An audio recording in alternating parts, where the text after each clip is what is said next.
in the dark. Yeah.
We want to thank all of you for coming this morning, and especially those who we've shared more time with over the weekend. You have made us feel so welcome and so blessed by your presence, and we look forward. We will leave tomorrow and fly up to Delhi for more programs, but we really look forward to coming back to Chennai again and being with all of you. So thank you for your warm, open hearts, your beautiful devotion and dedication, and we hold in our hearts the prayer that each of you may grow spiritually. So now we'd like to invite questions.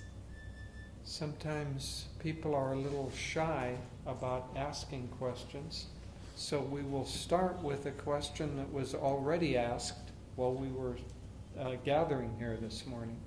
And then you don't have to ask the first question, you only have to ask the second question and questions beyond that. So we were asked about intuition, how to develop it and what it is. And so we'll begin with that. So Yogananda Ji described intuition as the soul's way of knowing. And so it isn't as if we are a person who has a soul. We are a soul who has a body. And that soul can think that it is confined only to this body or only this personality. In fact, that's Paramahansa Yoganandaji's definition of what the ego is. The ego is the soul identified with a single body and a single personality. And so when we're functioning in that delusion of having a body and a personality, it's as if we are functioning in a dream world. And so at night when we dream, the logic in a dream is different from the logic from the awareness that we have when we wake up in the morning. And so our functioning in this world is functioning in a dreamlike way. And as long as we stay in the dream, then the dream has a very clear logic to it, and it seems consistent. Swamiji said that one time he was having a dream, and in the dream he was flying. And so he said, well, normally I can't fly, so I wonder if I'm dreaming that I'm flying rather than actually flying. And then he went through a dream thought process and came up with the conclusion, no, I actually am flying. It's just I'm doing something a little unusual. And then he woke up and had a good laugh because it was the dream process. Well, in this world, we use the mind, use the consciousness of the mind, but it's the egoic mind. And traditionally, that egoic mind has 4 aspects to it. It has what's called mon, which is the blind mind. I won't go into it in depth because it's a broad subject, but these aspects of the mind are also symbolically represented in the characters of the Bhagavad Gita. And so we have a blind mind, which is the senses that just perceives things. Yoganandaji said that the blind mind is like a mirror, and on that mirror is reflected the image of a horse. And so the reflection of the horse is there, but the mirror doesn't know what that reflection is. It's just an image. And then we have buddhi, which is the discrimination which is located in the forehead. And buddhi comes along and is able to identify, oh, that's a horse. And in the Bhagavad Gita, this is represented, the blind mind is represented by the blind king Dhritarashtra, and the discriminating power is represented by Pandu. But Pandu, as we all know, passes away, and so the blind mind and his sons are ruling the kingdom. So our kingdom is ruled more by the senses and the perceptions than it is by discrimination. And then we also have the power of identifying things as either mine or not mine. And so in this image of the horse on the mirror, first there's just the image, then the buddhi, the discrimination, comes along and is able to say, that is a horse. It's a white horse, and the fence around it is a picket fence, and this is the grass, and that's the area where the horse lives. But there's still no attachment there. Then ahankara, or ego, comes along and says, oh, that's my horse, and that's my horse yard, my yard. And that picket fence, that fence around it, that's the area of my possessions. And beyond that is not my land, that's my neighbor's land. And so we're constantly identifying, splitting up the world into mine and not mine. Still, that's more, it catches us more into delusion, but still it doesn't completely catch us in delusion. And then comes along Chitwa. Chitwa is, Yoganandaji identified it as the primordial feeling nature of mankind. And then we say, oh, I love my horse. Oh, I am so proud of having such a wonderful piece of property. And I feel much more elevated than my neighbors who have such a small piece of property. And so that's what catches us in delusion. So this is the way our minds function, these 4 primary functions. And so with this, it's a little bit like a puzzle. We kind of patch together our view of the world. And we do the best with logic and with our discriminatory powers to be able to make sense out of the world and make our way through it. And as long as we stay in the dream of delusion, then this works pretty well. But if we want to wake up, we have to go beyond that. And the soul's ability to know is we just know. It's all there. We don't have to discriminate. We don't have to split things up. It's just there. So the bigger question comes, how do we develop how do we begin to wake up from this dream world and develop a sense of intuition? You're going to, okay. She's actually written a book on this, so I'm just the preliminary speaker here. So in meditation, what happens in meditation is that we still the mind and interiorize the life force and the energy. And when we do that, automatically the intuition begins to awaken. And in deeper meditation, we may have a problem that's very difficult to solve in our normal functioning of the mind. And in meditation, well, that's the solution to it. Maybe it's a problem between people. And in deep meditation, we're trying to think this way and that way, and if I say this, and yes, but what if they say that, then I'll have to say, how the mind goes like that. In deep meditation, the answer comes, I don't have to argue with this person. I just have to give them friendship and love, and then the problem disappears. So intuition will give us answers that the mind can't give us. So in deep meditation, what we should do is call to God from the point between the eyebrows, and then feel the response in the heart area. Real wisdom comes from the combination of the feeling energy and the discriminating energy. And when we combine those two together, that's when we can have wisdom. You can't have wisdom just with insightful thought like a chess player. You can play a good game of chess, but chess isn't wisdom. And so you have to combine love and friendship and kindness and compassion with discrimination, and then you can have wisdom. But the soul's way of knowing is simply to have, because the soul is a part of God. God is omniscient, knows everything. And so when we attune ourselves to that aspect, then we simply know. So, your turn. I think he read my book very well, so we'll just go on.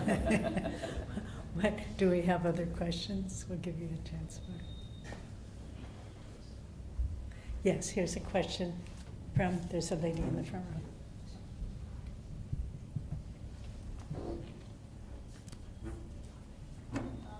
Carry on from this question, regarding intuition, how do you differentiate between intuition and impulses? Okay, that's a good question. Because sometimes you take a decision impulsively.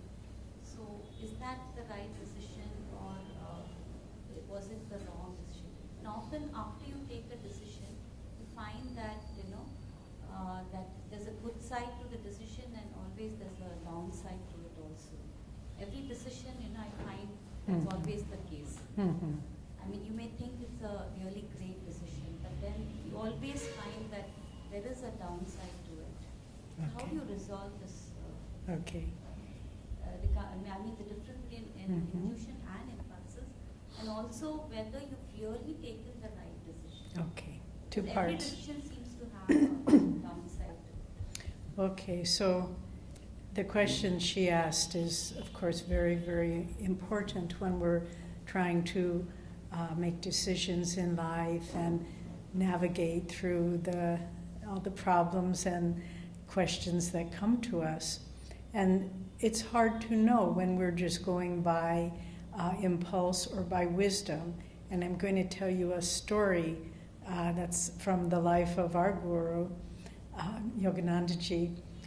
There was a young man who was his disciple, and he met a young lady and thought this would be a wonderful marriage partner for him, and he went to Yoganandaji and said, what do you think about this person as my potential marriage partner? And Yoganandaji, who was of course united with God, He had perfect perception. He used the term super consciousness. There's 3 levels. There's the subconscious level of the mind, which is, he defined it as the repository of all past experiences and impressions. And this affects us much more than we realize. You meet someone and you think, oh, I just like that person. And why? Maybe they're wearing a certain color of a suit that you really like. And so we're reacting to the world all the time, fed by the subconscious patterns. And some of these are from past lives as well, which makes it all the more complicated. And then there's the conscious level, which is Jyotish was describing. That's the analytical, the rational, the logical part of the mind. But then there's the superconscious mind. And this is what we touch in meditation. This is what we experience. And it's from the superconscious mind that true intuition comes. So back to our story. Yogananda focused his attention at the point between the eyebrows, the seat of superconscious awareness. And he said to this young disciple, she's not the right one for you. You won't be happy with her. But the man said, no, I've meditated on this. I think it's the right thing. Impulsive, subconsciously motivated desires. And so he went ahead and married this woman. And it was a disaster. She took all his money and left him. And he came back very humbly to his guru, Yoganandaji, and he said, oh, Master, I should have listened to you. And then and Yogananda said, don't worry, I've taken charge of your life. You have the karma to find a nice marriage partner, and I will tell you. So some months passed, and this man came back, and he said, I went to this social gathering, and there was a woman there, and she kept following me around and wanting to talk with me, and I was not at all interested in this person. And Master stopped and said, she's the one. And the young disciple said, oh, please, Master, you were right last time. Don't be right this time. And he said, no, my intuition tells me that it is the right one. And he followed his guru this time. And they were married, and very happily married for their lifetime. So what is that ability that helps us within ourselves to discern between impulse and intuition? Well, Kriyanandaji, our teacher, gave some very good guidelines. He said, when you're trying to make a decision, hold that question up at the seat of superconsciousness. Hold it to God, not just for a moment, but for repeatedly, for some days, perhaps some weeks, and hold it up, because we don't get answers immediately. And this is important to understand. We will receive them, but it will not be in the moment. For me, often I'll be praying and praying for guidance on a decision, and I don't seem to get any clarity. And then perhaps I'm cooking dinner, and all of a sudden, boom, I know what to do. When the mind is relaxed, we often get the guidance. And how do you know? Kriyanandaji gives us some good guidelines. He says, the feeling in the heart when you get a true superconscious, intuitive response should be calm, peaceful, joyful, not excited and agitated.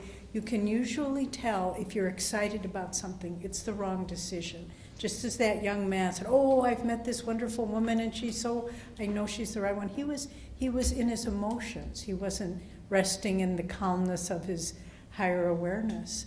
And so look for those qualities and then keep repeating until you get clarity. And then Kriyanandaji gave us further instruction. If you receive clarity about something, even if it's not the decision you wanted, maybe you really like this young man, but when he felt the clarity and peace of his guru's guidance, and he did it, and it was the right decision. So you can keep repeatedly asking till it comes into greater and greater focus within you, until there is just a sense of knowing. Kriyananda told us that the word intuition is actually from a Latin root, in Latin and Sanskrit. Sanskrit's the mother of all and Latin language of all. But it's from the Latin root, which means intuare, which means to know from within. And you will, the more you develop this sense of asking for guidance and identifying, making it very clear to your awareness what that calm, clear feeling is, which is God's inner voice speaking to us, you will gain confidence in this. And then it's like developing any skill. If you want to learn how to sing beautifully, we have some wonderful singers, you have to keep working on it and listening till you oh yes, that's the right note. And so it is with intuition. You have to really keep listening sensitively, get your own prejudices out of the way, has to be this way. Just say, God, what do you want? And then the second part of your question, it always seems to be mixed. Well, there's two answers to that. One, this world is mixed. So just as Master Yoganandaji instructed the young man to marry that woman, they were happy. Was their life perfect? One would doubt, because life is not perfect. But nevertheless, it was the right decision. So any decision we take will have its positive and negative. But if it's a true intuitive guidance, we will know this has its challenges, but it's what I am supposed to. It's my dharma. It's what I should do. So that's the answer to that. I'm going to add just one little thought, which is, how do we know what's a downside? Because sometimes we think that something is good, a result is good, and another result is bad. Well, Swami Kriyananda gave a very clear and concise answer to it. Someone once asked him, how do we know what's good karma and what's bad karma? And his answer, and this helps us to understand what's a downside, that brings us closer to God is good karma. That which turns us farther away from God, knowing God, is bad karma. So sometimes we think that there's a downside, and that may actually be an upside. I've known many, many people on the spiritual path to have some difficulties in family life. Perhaps it's a child who's unruly, perhaps their parents are against their decisions to pursue a spiritual path. And so that seems to be something that's a negative in their life. But in fact, for someone who's trying to give their life more completely to God, often that's a positive. Because to the deeper subconscious mind, it sends the message that you can't get just through reading, you can't get through logic, but it sends the deeper message that family is not going to make you happy. So don't depend upon your children's behavior or your parents' opinion to help define your happiness. You have to find your happiness within. And sometimes when we're ready for it, the world will actually give us negative experiences so that we say, oh, I understand, that's not the way to happiness. So the question comes back, is that a downside or an upside?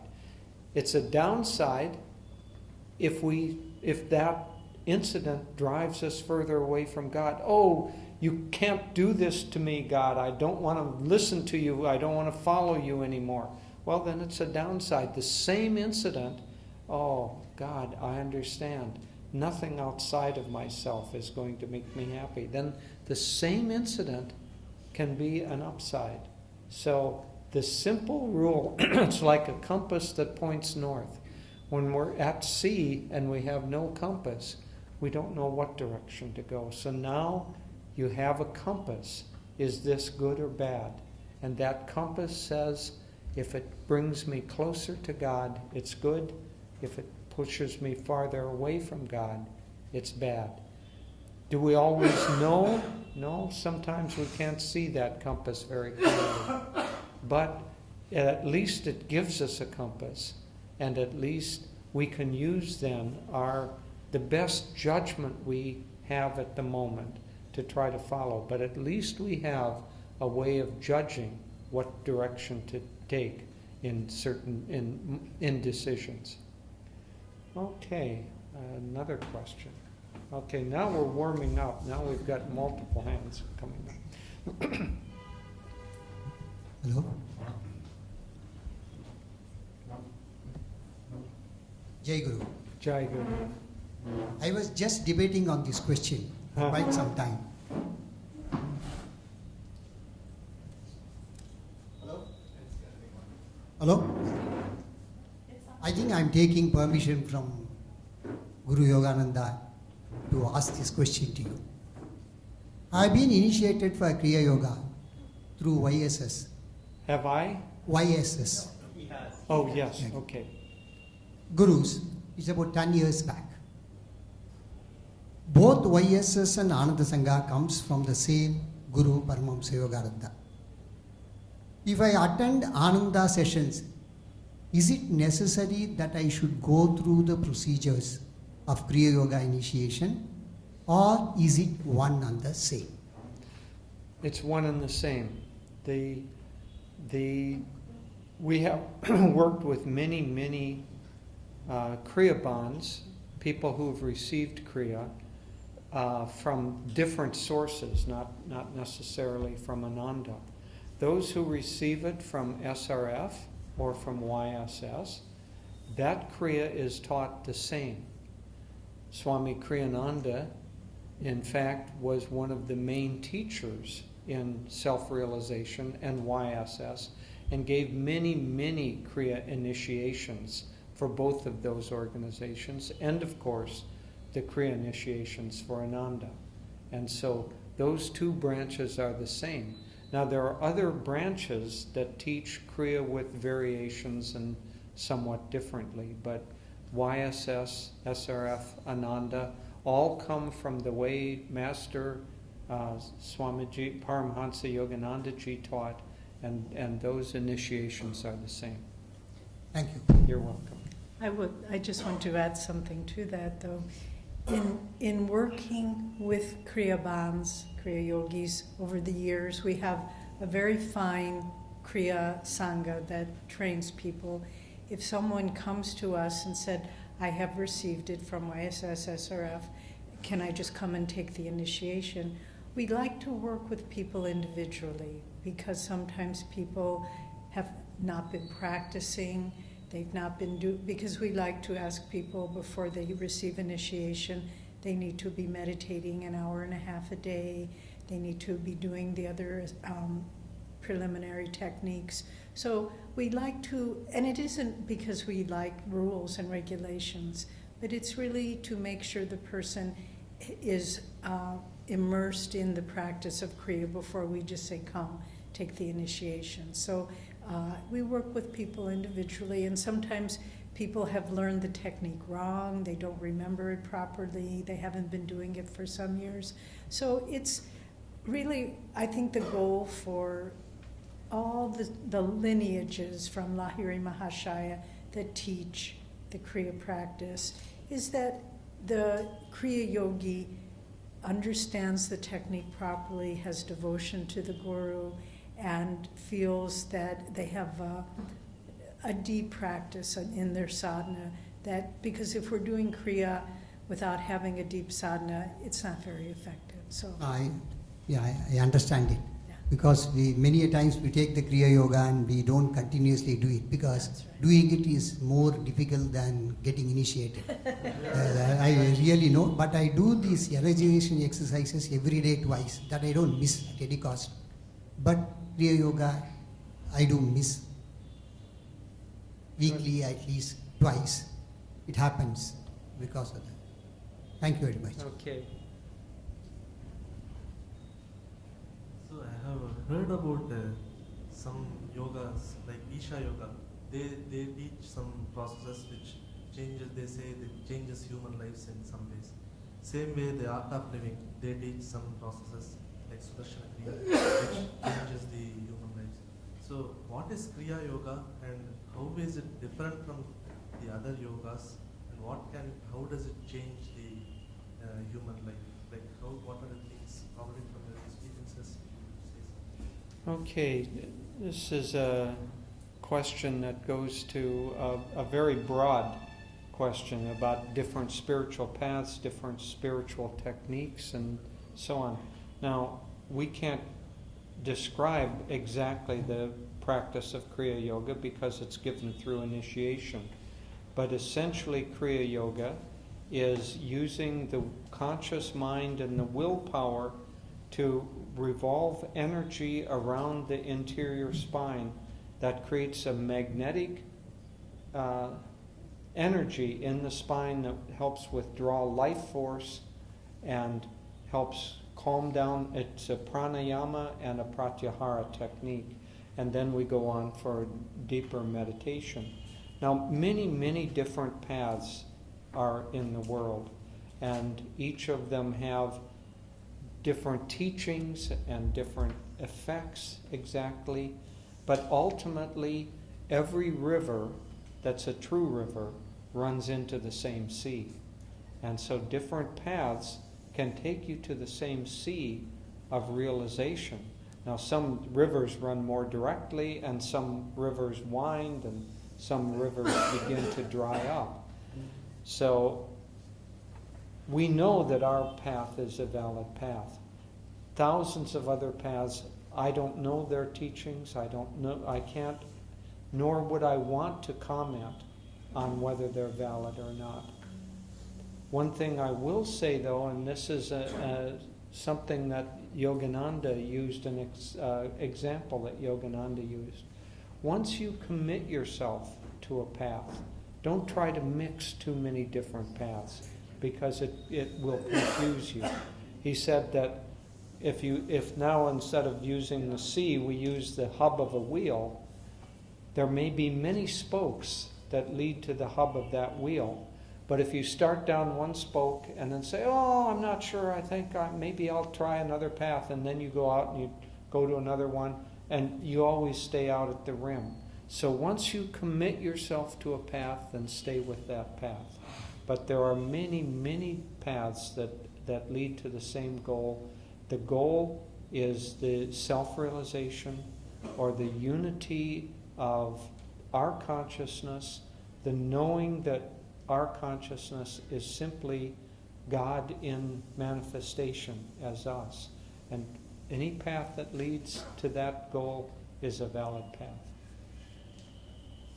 Sir, can I share an experience here?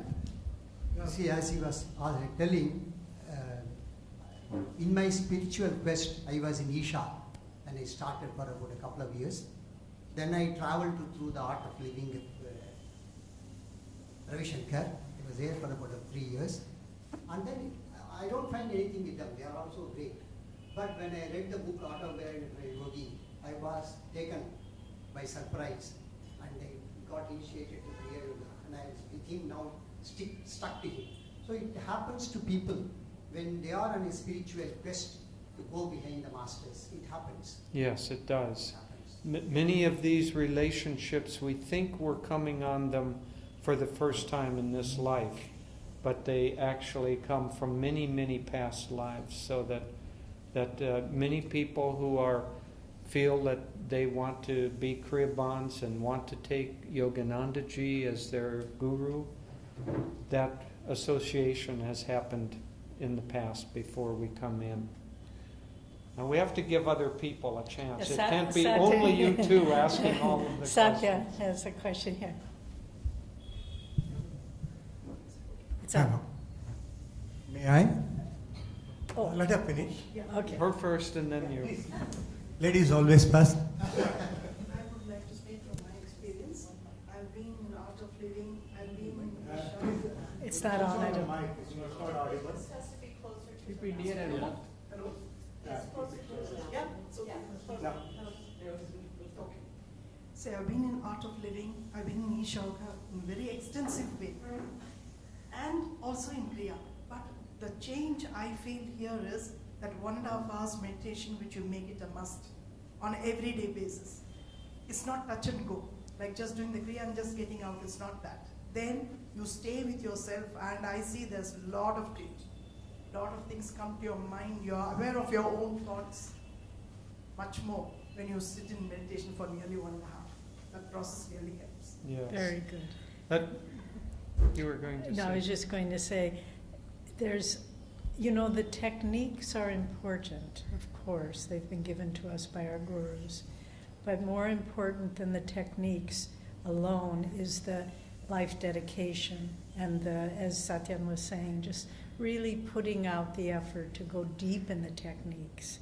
Because it's, for those of you who have read and love autobiography, the beautiful story, and I think I'm going to get the details wrong, but you correct me.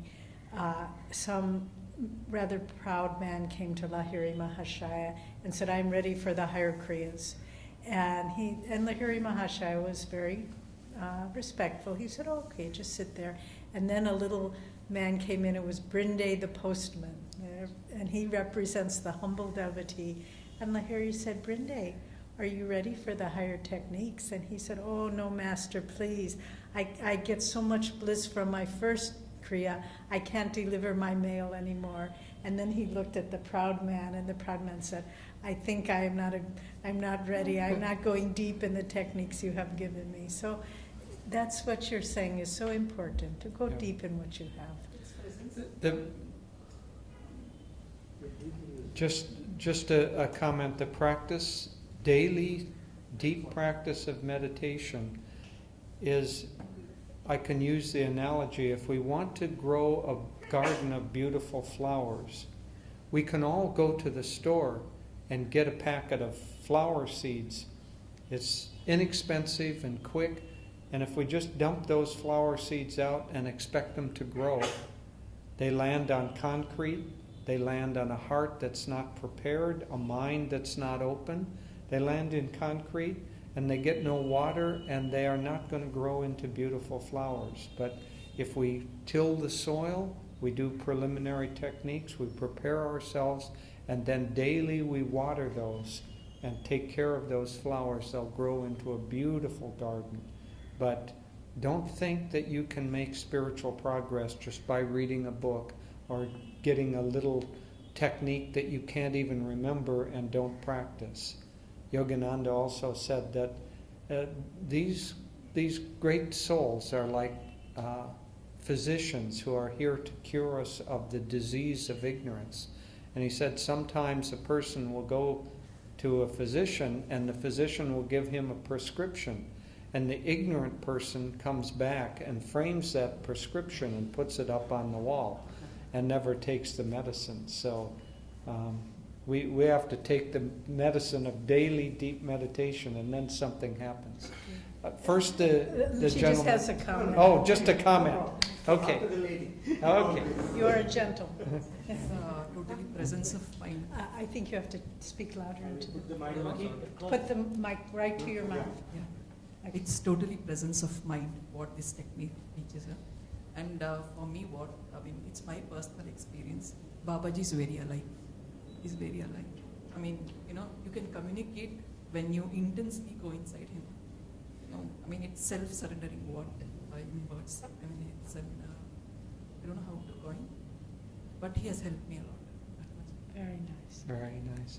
Okay, we will take one more question, this gentleman's question, who's been so patient and We have time for a few more. isn't it ending Quarter at- two. Because we started late. Okay. Okay. May I? Yes, please. I am Paninder from Hyderabad. Welcome. I believe God is truth and not a concept. So also the energy. So when we are at a relative state of measurement, we are talking about a positive energy, negative energy, upward energy, downward energy and all. But according to me, beyond timelessness and spacelessness, there is nothing like that as a negative. Everything can be only positive. And in God's creation, only positive can happen. There is no negativity. This is my very strong feeling. So do you agree with me or you don't? I do and I don't. Both at the same time. I like your answer. Good. So ultimately, there is no positive or negative, but that's only when you're in universal consciousness. In the world of relativity, there is indeed negativity and positivity. So if it's all a dream, in your dream, if you kill somebody, you don't actually kill that person. And so once you're awake, then there is no evil that has been done in the dream. But in the dream itself, as long as you stay in the dream, the killer in a dream will suffer the dream consequences of his dream evil act. And so within relativity, there is positive and negative. Once outside of relativity, then there isn't. Ultimately, we're all headed to be outside of relativity. So time and space and right and wrong, all of these are delusions, but they're delusions as long as that apply as long as we live in this world. So I agree with you and don't agree with you. Thank you very much. Something in has to be out, right? Wait, we have a question here, and then you can. It has to come inside, it doesn't go out. Nothing will stay inside. According to me, there is nothing like out or in. It is for an understanding of relative mind. You are saying this is out and this is in. A ghatakasha or a matakasha. See, Both are akasha. Okay, let's but take you a are question over here. Ravi is waiting patiently. Go ahead. I am Sairam. And I just want to know that according to the theory of karmic law, the good things I do or the bad things I do in this janma, it does not only affect me or affect me, but it also passed on to my son, my grandson. It is so on, so on. Is that true? And if it is true, why should they suffer because something which I have done in my lifetime? Okay, so Okay, now this is very good a question. very good question, a somewhat complicated question, and then I'm also going to give you an answer that comes from my intuition and is speculation.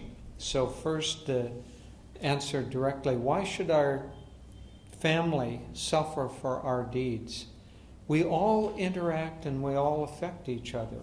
And so we are drawn into a particular family, not whimsically, not just by chance, but because we are drawn karmically into having birth in that family with those parents. And so sometimes what those parents do is going to affect us. So if we're drawn into the family of wealthy people, we will grow up having material wealth. If we're drawn into the family of a person who is very poor, then we probably will spend our life being poor also. Now, does the parent cause the wealth for the child or the poverty for the child, or does the parent simply produce the circumstances that the soul is drawn into? So there's an intermixture there. Our actions do affect those around us, but each soul, each of us, has been drawn into a particular set of circumstances that resonates with our soul.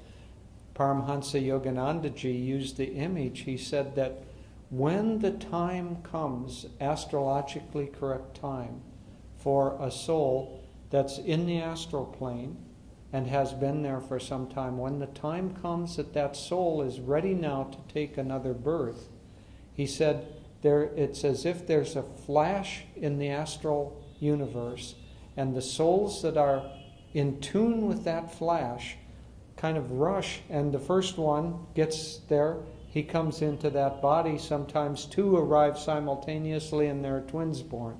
I enjoy the image of it. But the key here is that the birth that we take is primarily our own karma coming into that birth. And yes, our parents and their actions, our siblings, the people around us, they do have some effect on us, but not as much as they think.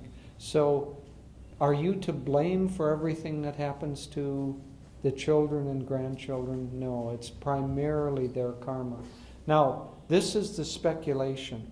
In the Bible, it says the sins of the father shall be visited unto the son, unto the 7th generation. And like you, when I read that, I thought, that doesn't seem fair to me. Why should my sins be visited on my son, and that goes on for 7 generations? But I think the true answer is this. Who is your real father? Who is your real mother? Your real father and mother is you in your last incarnation, because that consciousness that you carried and came into the consciousness of a little baby, you carried with you. So your real parents are your past lives. And so the 7 generations is that the sins or the errors that we make in past generations, those tendencies stay with us even for 7 incarnations until we can wash them out. Naturally, we can overcome that much more quickly through our spiritual practices. That's one of the things that happens, is that Kriya Yoga specifically helps us to neutralize past karma. But so it's a complicated. Now, I don't have scriptural support for this, but it's an intuitive thought that came, and it resonates and feels right to me that there was a hidden message in that passage in the Bible. Very interesting. I just want to add a little more thought to that. Remember that the law of karma it's not random. So nothing can happen to any individual that they have not drawn to themselves. And, maybe you say, well, it's this child's bad karma to be born in a poor family.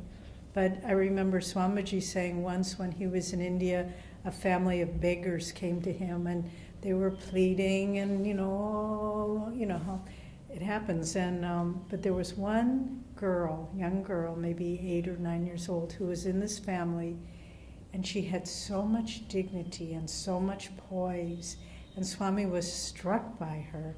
And he said she was so clearly a queen or no royalty in an earlier life, and maybe she had abused her wealth, had been selfish, and so she had to be born into this poor family to see what it was like to be hungry and poor and not respected in society. So everything balances out in the end, and whatever mistakes we have made or our parents have made, just know that nothing comes that isn't ours. And in that sense, there's a great sense of righteousness and rightness, both, that appropriateness, that whatever suffering we may have, this was ours to go through. We drew this. We can't blame it on past, present, or future generations, but it's just ours. And then if we take it the next step, we say, Lord, whatever comes to me, I know it's from you for my own freedom. And as such, I accept it and I am grateful. So. Okay. Should we do one more question? It's about, we're trying to get our cues from our, one more. Okay, this is the last question. Maybe this is an answer, not a question. The brother asked why the grandchildren should suffer from my faults. I'm a medical doctor and my daughter is doing genetic epidemiology in UK. So we studied together and found out that genes are responsible for the manifestation of diseases like diabetes, arthritis, all the bodily illnesses. So they carry the signals. It's an electrical current. It's going on from dams to everything to reach our house. So it is the inherent law of life that every action has a reaction, and so it is bound to it.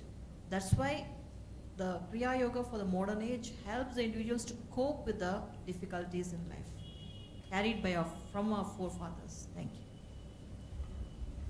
That's a perfect way to end, and we thank you so much for these wonderful questions. We could go on quite a bit longer, as you can imagine, but we want to end with having an arati and then inviting, if you would like to come up, Jyotish and I will be honored and blessed to give each of you a blessing. And I think what we will do today is Jyotish and I will bless you together. So come to us together. Jyotish will bless you at the spiritual eye. I will bless you at the heart. Remember, these are two important chakras for communing with God and feeling His response. So we will do an arati to the masters, then come down. And if you would like, we invite you to come up and receive the blessing.